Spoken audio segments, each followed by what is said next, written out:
The letter arrived on a Tuesday. I was sitting in a dusty forward operating base in Afghanistan, exhausted, sunburned, and counting down the 47 days I had left before I could go home. Home, my beautiful Lakehouse in Vermont, the one I'd spent 6 years saving for, the one that sat on the edge of Mirror. Lake with a wraparound porch where I'd planned to finally breathe again.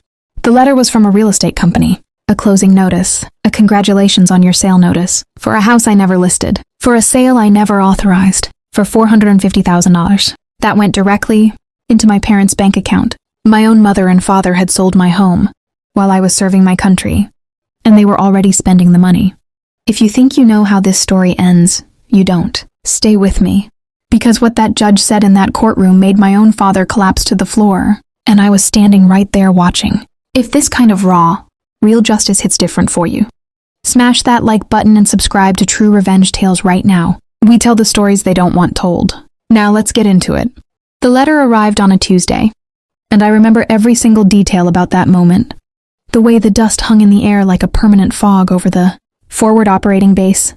The way the Afghan sun pressed down on everything with a heat that felt almost personal.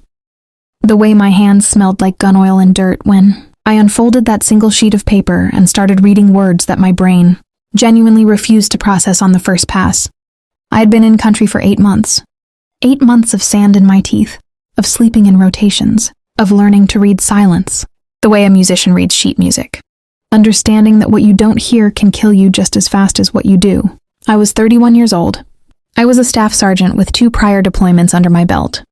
And I was 47 days from getting on a transport plane and going home to the most beautiful thing I had ever owned in my life, a 3-bedroom lake house on the edge of Mirror Lake in Stowe, Vermont, with a wraparound porch and a private dock and a view that made the whole brutal world seem temporarily forgivable. That house was everything to me, not just as property, not just as an asset, but as proof that 6 years of sacrifice, of living below my means while my peers spent freely, of choosing discipline over comfort, actually added up to something real and permanent in mine. I had paid cash for half of it and used my VA loan for the rest. And I remember the day I signed those closing papers like I remember the day I enlisted, with a bone-deep sense of purpose and a feeling that I had, against considerable odds, managed to build something solid in a world that was always trying to knock things down. The letter was from a real estate company. A closing notice, a congratulations on your sale, notification printed on clean, white letterhead with a professional logo and a cheerful font that felt obscene given what it was telling me. It listed my property address. It listed a sale price of $450,000. It listed a closing date that had already passed 3 weeks prior, while I was in the middle of a stretch where communication back home had been limited to almost nothing, and it listed the names of the authorized parties on the transaction. My name was not one of them. My father's name was Richard Webb, the man who had sat across from me at my own kitchen table 4 days before I deployed. Calm and reasonable and paternal, telling me he just needed to be added to some insurance. Paperwork as an emergency contact. Sliding a document toward me and pointing to a signature line, like it was the most routine thing in the world. I had been packing. I had been exhausted. I had been mentally already somewhere between home and war, running through checklists and contingencies, and the 1,000 small, emotional preparations you make before you leave behind everything that feels normal. I had trusted him completely, not because I was naive, but because he was my father, and in 31 years, that word had never yet given me a reason to question it. I signed where he pointed. I did not read every line. That was my mistake, and I have turned it over in my mind so many times since that moment that it has worn grooves into my thinking. Deep, permanent channels of self-recrimination that I had to consciously work to stop flooding every time I sat still long enough to let my guard down.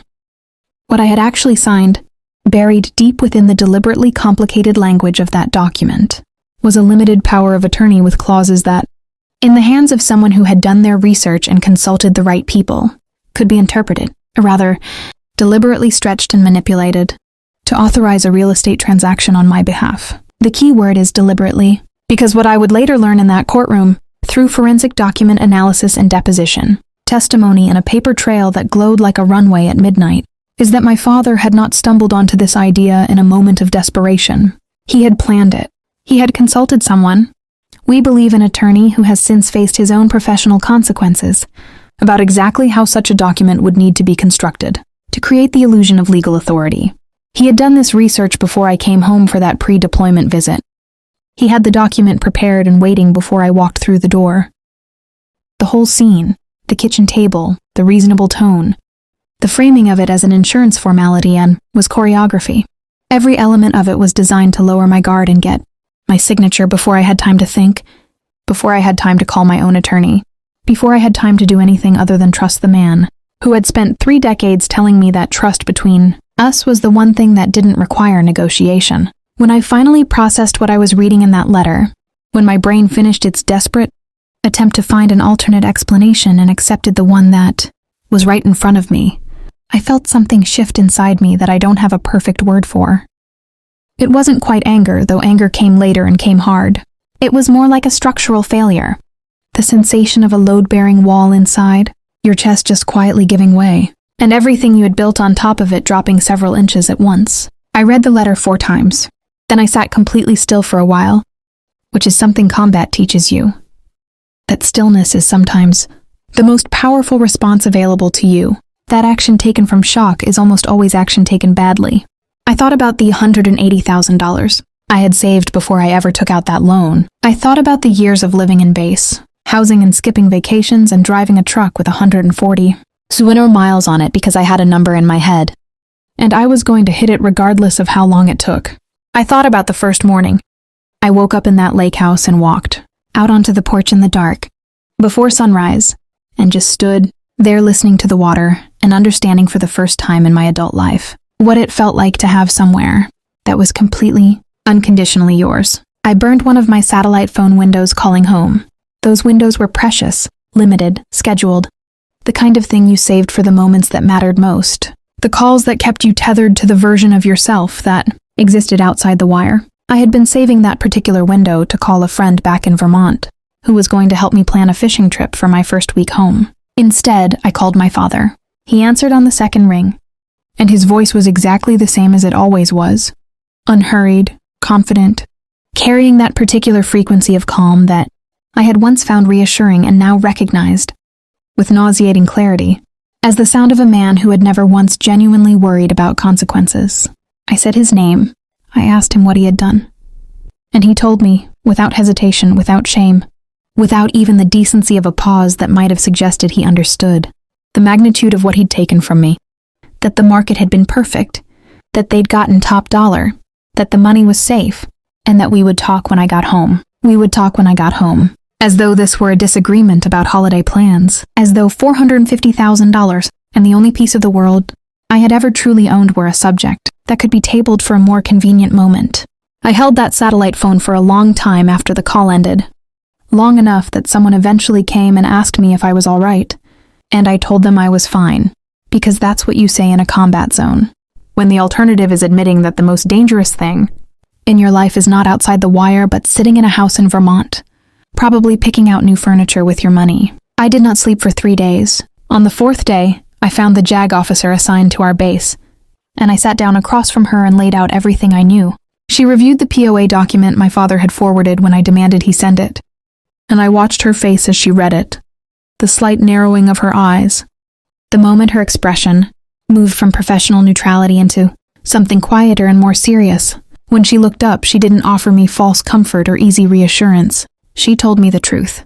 This document had been constructed with intent, that the supporting paperwork attached to the transaction showed signs of fabrication, and that someone had gone to considerable effort to make an illegal act look like a legitimate one. She used the word orchestrated, and that word landed in me like a stone dropped into still water, sending rings outward in every direction, because orchestrated meant this wasn't grief or desperation or a momentary failure of judgment. Orchestrated meant my father had looked at his son, his deployed soldier son, and made a calculated decision that the opportunity was worth the risk.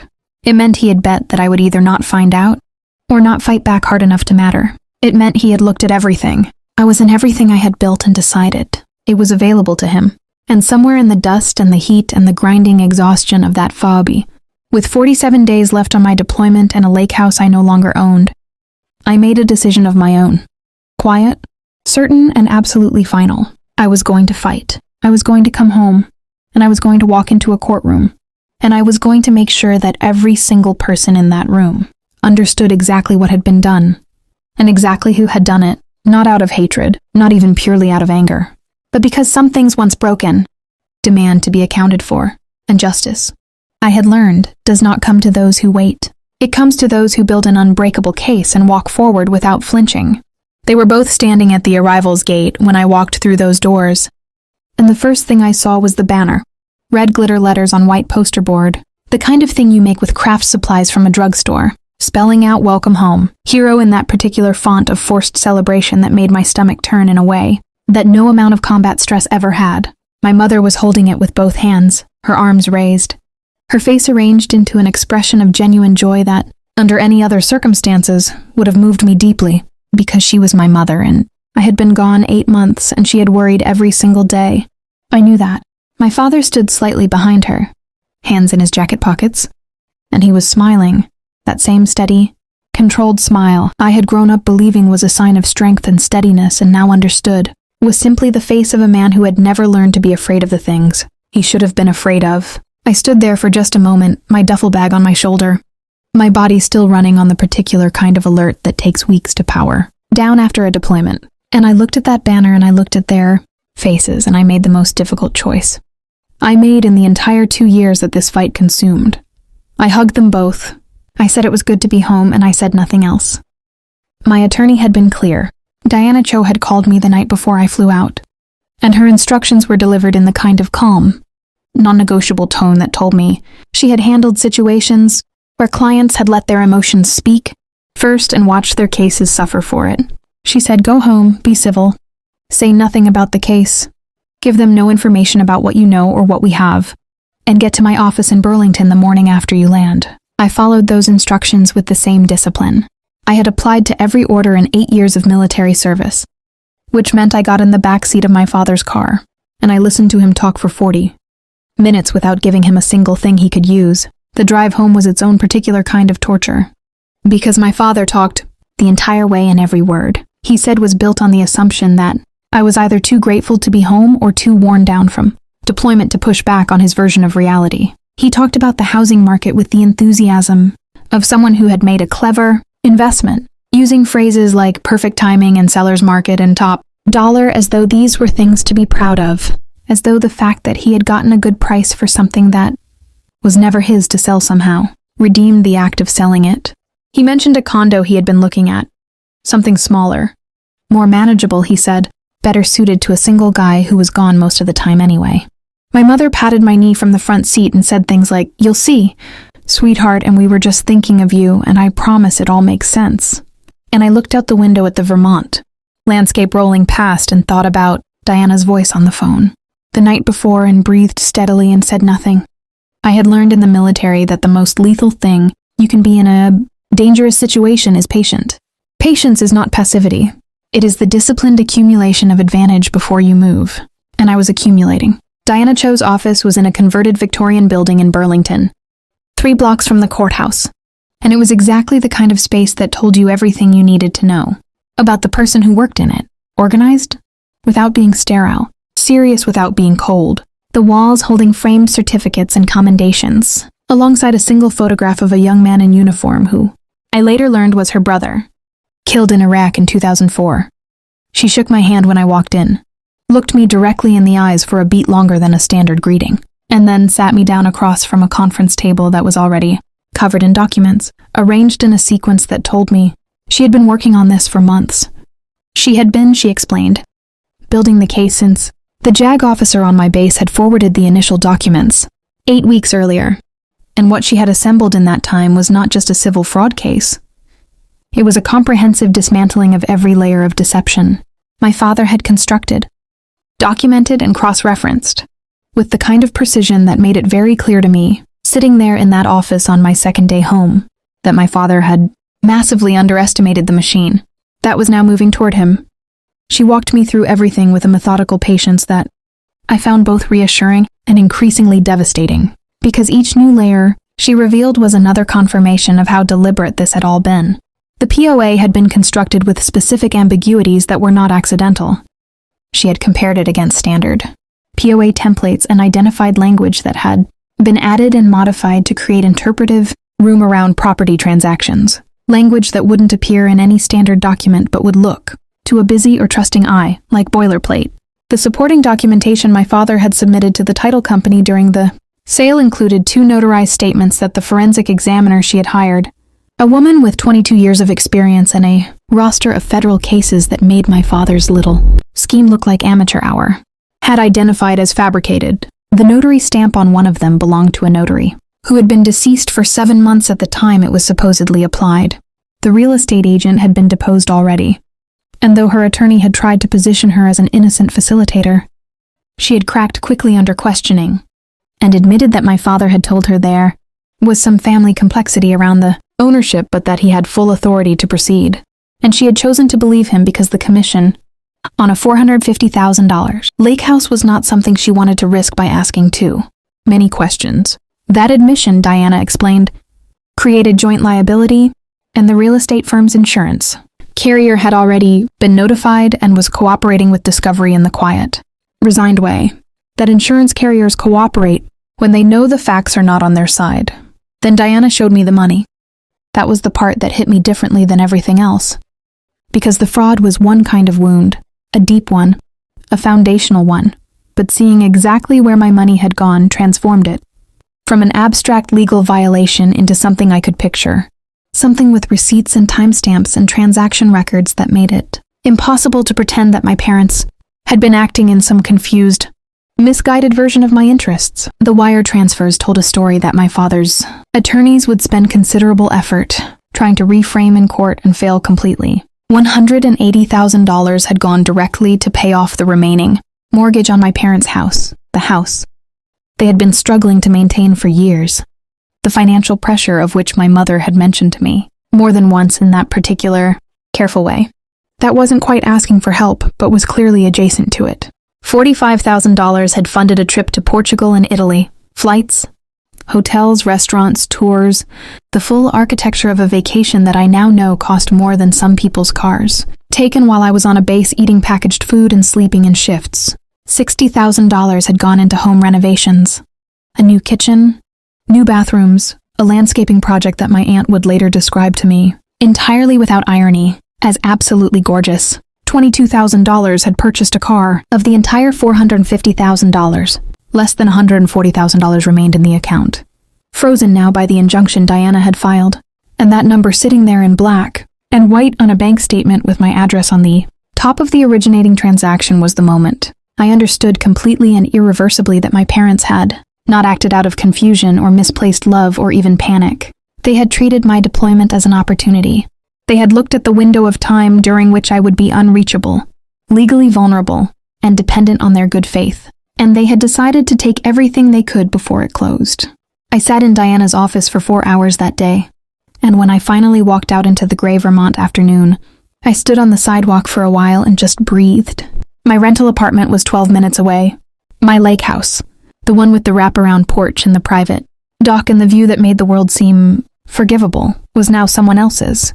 Lakehouse, decorated with someone else's furniture, holding someone else's mornings. I had come home from a combat zone to find that the war I now had to fight was a quieter kind, fought with documents and depositions and the slow grind of the legal system rather than with the tools I had trained on. But I was still a soldier. I was still disciplined, still patient, still capable of sustaining effort over a long campaign toward a fixed objective.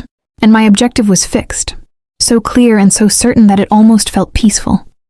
I was going to walk into that courtroom. I was going to stand in my dress uniform in front of a federal judge, and I was going to make sure that every single person in that room understood, with absolute precision and zero ambiguity, exactly what my father had done, and exactly what it had cost, and exactly what justice looked like. When it finally arrived for a man who had spent his whole life believing he was too smart and too careful to ever truly be held accountable for anything, he was about to learn otherwise. The morning of the hearing was gray and cold in the way that Vermont Novembers specialize in, not dramatically stormy, not picturesque with snow, just a flat, pressing grayness that sat on everything like a held breath, as though the sky itself had decided to withhold judgment until it saw how the day played out. I was up at 4:30 a.m., not because I had set an alarm, but because my body, still running on deployment rhythms, simply refused to surrender to sleep past that hour anymore. I made coffee, sat at the small table in my rental apartment, and looked at the dress uniform I had laid out the night before with the same care I had once given to pre-mission. Gear checks, every metal aligned, every crease sharp, every detail exactly right. Diana had suggested I wear it, and her reasoning was measured and precise, as everything about her was. The judge needed context, she said, not as an emotional manipulation but as a factual frame. What had been done to me had been done to a man in uniform in a combat zone, under the specific legal protections of federal law, and the court needed to see that not as an abstraction but as a physical reality. Standing in front of them, I understood the logic. I also understood, in a deeper and less tactical way, that putting on that uniform that morning was an act of personal significance that went beyond courtroom strategy. It was me showing up as exactly who I was, refusing to be diminished or recharacterized by whatever story my father's attorney had prepared, insisting by my very appearance that the truth of what I had been doing while my house was being sold was not going to be softened or sidestepped or reframed into something more comfortable for the people who had done this to me. My parents arrived at the courthouse together, and I watched them from across the lobby without approaching, the way you watch a situation you are managing rather than participating in. My mother was dressed carefully, conservatively, her face carrying the particular expression of a woman who had convinced herself that the outcome of this day was still negotiable, that there was still a version of events in which things didn't fully collapse. My father walked beside her with his hands loose at his sides and his chin level, and he looked across the lobby and found me immediately. And for just a moment we held eye contact, and I saw something in his face that I had never seen there before in 31 years. It wasn't guilt, not exactly. It was the first faint shadow of a man beginning to understand that the ground he was standing on was not as solid as he had believed. I held his gaze for exactly as long as it took to communicate that I was not afraid and I was not uncertain. And then I turned and walked toward Diana, who was waiting near the courtroom doors, with a leather portfolio under her arm and the expression of someone who had already won this argument in her head and was simply waiting for the room to catch up. Judge Patricia Hale entered the courtroom at precisely 9 a.m., and the energy in the room shifted the moment she sat down. Not from intimidation, though she was clearly a woman who did not tolerate theater or delay, but from a quality of absolute attention that she brought to the bench, like a tool she had spent decades sharpening. Diana had told me about her background, 2 sons who had served, a career built substantially on fraud cases, a reputation in the Vermont legal community for reading intent, with an accuracy that made experienced attorneys nervous when they knew their client's story had holes in it. My father's attorney was a man named Gerald Fitch, who wore a suit that probably cost more than my first month's Army salary and spoke in a smooth, authoritative baritone that was clearly designed to project the impression of reasonableness and control. He was good. I want to say that honestly, because the truth of what happened in that courtroom is more satisfying when you understand that my father had not brought a weak defense. He had brought a skilled one. And it still wasn't enough. Because Diana Cho was something beyond skilled. She was prepared in the way that only someone who is genuinely angry on behalf of their client gets prepared, with a thoroughness that leaves no corner unexamined and no document unverified, and no assumption unchallenged. The morning session was built around the documentary evidence, and Diana walked Judge Hale through it with a methodical precision that I could see registering on the judge's face in real time. Not dramatically, not with visible outrage, but in the way a person's expression settles when they are receiving information that confirms something they have already begun to suspect. The forensic document examiner testified for the better part of an hour, and her testimony was the kind that makes a courtroom go very quiet, not because it was theatrical, but because it was specific, because she pointed to exact locations on exact documents and explained in exact language what had been done to them, and why it could not have been accidental, and what level of deliberate effort it would have required to produce the fabrications she had identified, the deceased notary's stamp, the signature inconsistencies, the metadata on a digitally submitted document that placed its creation date 3 weeks before I signed anything. Gerald Fitch objected repeatedly throughout her testimony, and Judge Hale overruled him with a consistency that, by the 17th objection, had begun to carry a quality of quiet finality, as though the judge were patiently closing doors that Fitch kept trying to reopen. When Diana called me to the stand, I walked up there with the same deliberate calm I had carried through the whole morning, sat down and looked at her and waited. She asked me clean, simple questions and let my answers do the work, which is the mark of an attorney who understands that the most powerful testimony is the kind that doesn't feel like performance. When did you leave for deployment? What were you told when you signed the POA? When did you first learn? Your house had been sold. How did you find out? What did your father say when you called him? I answered each one factually and without embellishment, and I could feel the room receiving it. Not with pity, which I didn't want, but with a growing comprehension of the specific shape of what had been done. When Gerald Fitch cross-examined me, he tried several angles, suggesting I had been financially careless in the past, implying I had a history of relying on my parents' guidance, attempting to construct a narrative in which my father's actions existed somewhere on a spectrum of parental involvement, rather than on the clear ground of criminal fraud. I looked at him calmly each time and answered precisely what he had asked and nothing more. And when he suggested I had perhaps informally understood my parents to have broad authority over my affairs, I told him that I had purchased that house with 6 years of military savings, that I had never missed a financial obligation in my adult life, and that I had documentation for every dollar if the court wished to see it. Diana had the documentation. Fitch moved on. The afternoon belonged to my father, and watching him take the stand was one of the stranger experiences of my life.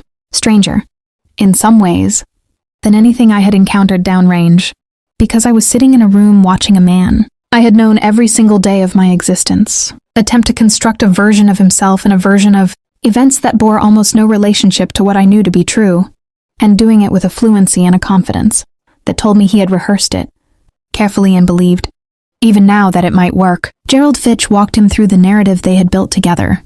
Richard Webb as devoted father, as worried parent navigating a complicated situation with imperfect tools, but genuine love, as a man who had perhaps overstepped but had done so from a place of care. My father spoke about my childhood with warmth. He spoke about his fears for my safety during deployment with what appeared to be genuine emotion. He produced that single practiced tear at the right moment, and I watched several people in the gallery respond to it. And I sat with that and breathed and waited, because I knew what was coming and I knew it was enough. Diana stood up and walked toward the witness stand carrying a single manila folder, and she placed it on the edge of the witness box and let it sit there for a moment before she opened it. And that pause, that deliberate, unhurried pause, was one of the most precise pieces of communication I have ever witnessed, because it told everyone in that room that what was inside that folder was not a question but an answer. She began with the wire transfers, walking my father through each one with a specificity that made evasion impossible. The resort in Portugal, the Italian hotels, the mortgage payoff, the car, the kitchen renovation, each transaction dated and sourced and tied directly to funds from my sale, each one a time-stamped record of exactly how my parents had spent the money from my house while I was in a combat zone. My father's answers grew shorter and more careful as she moved through them, his attorney's objections growing more frequent and less successful, and I could see in the set of my father's shoulders the physical manifestation of a man whose story was losing structural integrity in real time, each answer he gave creating a new contradiction that Diana noted and set aside for later, building an architecture of inconsistency around him so gradually and so completely that, by the time she reached her final questions, there was nowhere left for him to go. She asked him whether he had attempted to contact me during the 8 months of deployment to inform me that my home was being sold, and he said it was complicated.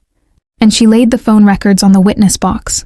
0 calls, 0 messages, 0 attempts across 8 months, and let the silence that followed speak with a clarity that no argument could match.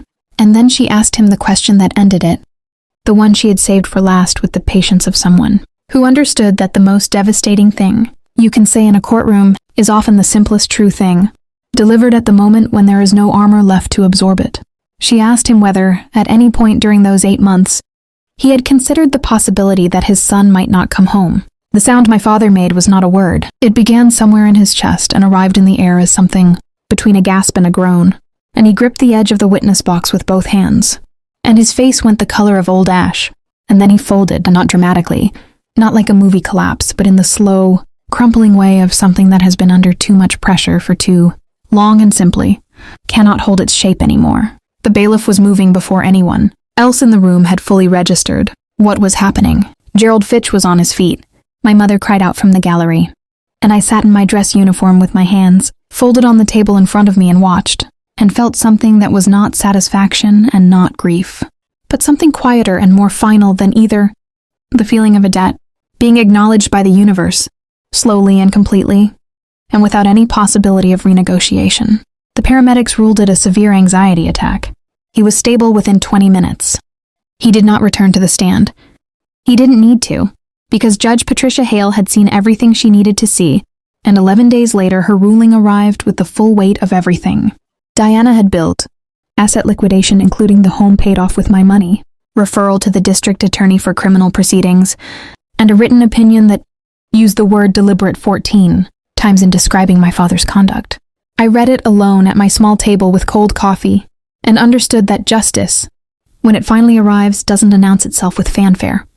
It just lands, solid and permanent and exactly, heavy enough to balance what was taken. Justice doesn't always look the way you imagined it. Sometimes it's not a dramatic movie moment. It's a quiet document.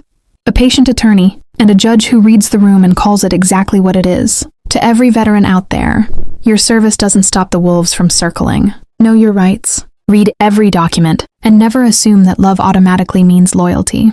If this story moved you, hit that like button. It truly helps more people find these stories. And if you haven't already, subscribe to True Revenge Tales right now. Every week, we bring you real stories of people who were pushed to the edge, stood their ground, and let justice do what justice is supposed to do. You don't want to miss what's coming next. This was Marcus's story, and now it belongs to all of us.